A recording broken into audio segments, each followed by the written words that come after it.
हुजूर, ये है मरियम नवाज।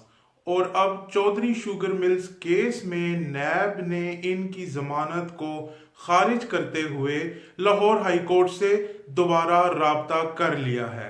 और ये प्ली बयान की गई है नैब की जानिब से कि 6 नवंबर 2019 को मरियम बीबी की जमानत इसलिए की गई कि वो वालिद साहब की तीमारदारी कर सकें।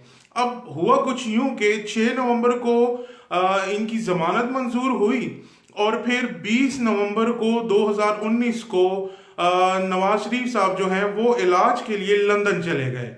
अब उसके बाद से लेके अब तक के 14-15 महीने का ये वक्त ये मरियम बीबी साहिबा ने खुल के मुकम्मल तौर पर सियासत में गुजारा। गो के उनको रोका नहीं गया, गो के उनको इस किस्म की कोई तंबीह नहीं की गई कि बीवी आप इस वक्त जमानत पे हैं। और चौधरी शुगर मिल्स के हवाले से, अब चौधरी शुगर मिल्स का जो केस था उसमें सिर्फ और सिर्फ कुछ सवालात पूछे गए थे मरियम नवाज साहिबा से अगस्त 2019 में कि इनका जवाब दे दे। अब वो जवाब ना दे सकी एक भी सवाल का, जिसके बायस उनको गिरफ्तार कर लिया गया। अब कानूनी जंग चूंकि छिड़ चुकी है, अब कानूनी जंग हुकूमत और अपोजिशन दोनों के दरमियान में छिड़ चुकी है, क्योंकि एक तो फैसला आया सादिक संजरानी साहब की जीत का। सादिक संजरानी साहब के साथ डिप्टी चेयरमैन भी पीटीआई के ही नामजद हो गए, वो भी जीत गए। अब वो इख्तिलाफात अपनी जगह, उन इख्तिलाफात को बुरुए कार लाने के लिए या उन इख्तिलाफात को मजीद जो है उनके ऊपर डिबेट करने के लिए बिलावल भुट्टो साहब ने मुश्तरका तौर पर पीडीएम की जानिब से कह दिया कि हम सुप्रीम कोर्ट जाएंगे। तो क्या एक बड़ा क्वेश्चन मार्क बनता है कि सादिक संजरानी की जीत आर्जी है। अब दोनों अतराफ अगर देखा जाए तो कानूनी जंग छिड़ चुकी है। राब्ते किए जा रहे हैं पीटीआई गवर्नमेंट की तरफ से भी अपने कानूनदानों के साथ, मुशीरों के साथ, कि हम इसको किस हद तक सादिक संजरानी साहब की जीत को जो है वो डिफेंड कर सकेंगे। और अपोजिशन के पास जो प्ली है वो भी मौसर है। मौसर इसलिए है कि मैं दो मिसालें दूंगा यहां पे। 1997 में जब चेयरमैन सेनेट का इलेक्शन हुआ तो वसीम सजाद साहब जो है वो चेयरमैन सेनेट तब बने थे। तो वो जब चेयरमैन सेनेट बने तो उनके 18 वोट जो है वो भी वैसे ही जाया हुए जैसे कि गिलानी साहब के 7 वोट जो हैं वो मुस्तरद हुए थे, यानी कि नाम के ऊपर मोहर लगा दी गई थी।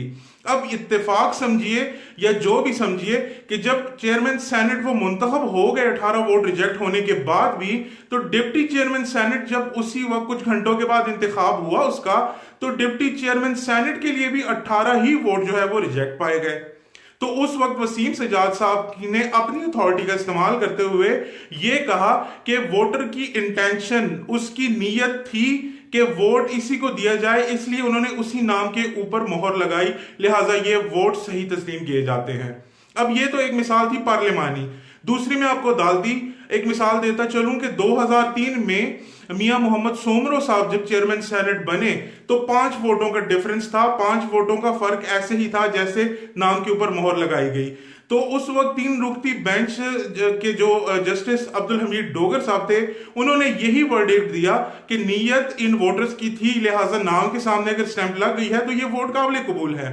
तो इन दोनों चीजों को अगर प्ली बनाती है अपोजिशन, तो उन्होंने शायद ये फैसला किया है कि हम सुप्रीम कोर्ट जाएंगे और सुप्रीम कोर्ट में इसका फैसला, सुप्रीम कोर्ट से इसका फैसला लेंगे। लेकिन अगर अब आइन के आर्टिकल्स की तरफ आए तो उसमें आर्टिकल 60 है और आर्टिकल 69 है। आर्टिकल 60 बिलोंग करता है डायरेक्ट पार्लियामेंट से, सेनेट से, कि सेनेट के अंदर की जो भी कार्रवाई है आप उसको बतौर सबूत या उस कार्रवाई को आप अदालत में या any court of law Pakistan में आप चैलेंज नहीं कर सकते।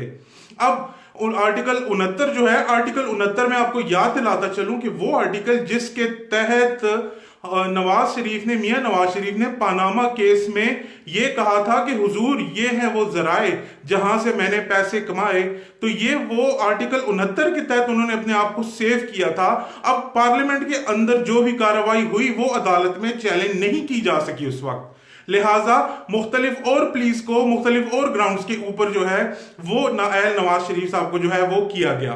तो इस वक्त ये हुकूमती जंग जो है वो छिड़ चुकी है। अपोजिशन अगर देखें, अपने आप को संभालने की कोशिश करें तो वो अपनी जगह पे हैं, और अगर हुकूमत अगर देखा जाए, क्योंकि हुकूमत इस वक्त एक बहुत अच्छी स्टैंडिंग पोजीशन में है, और मुख्तलिफ जो कानूनदान हैं उनकी राय, उनके मुताबिक ये कहा जा रहा है, ये बयान किया जा रहा है कि इसका सुप्रीम कोर्ट से कोई डिसीजन आने वाला पीडीएम के हक में, अपोजिशन के हक में कोई फैसला शायद ना आ सके, क्योंकि कानून के मुख्तलिफ आइन और कानून के मुख्तलिफ आर्टिकल्स मौजूद है इस सिलसिले में जो कि मदद और रहनुमाई कर सकते हैं। तो ये आज का वीलॉग इंफॉर्मेशन मैंने आपसे शेयर की। चैनल को जरूर सब्सक्राइब कीजिएगा यूट्यूब के, और फेसबुक के चैनल, फेसबुक पे भी मुझे फॉलो जरूर कीजिएगा। Thank you very much.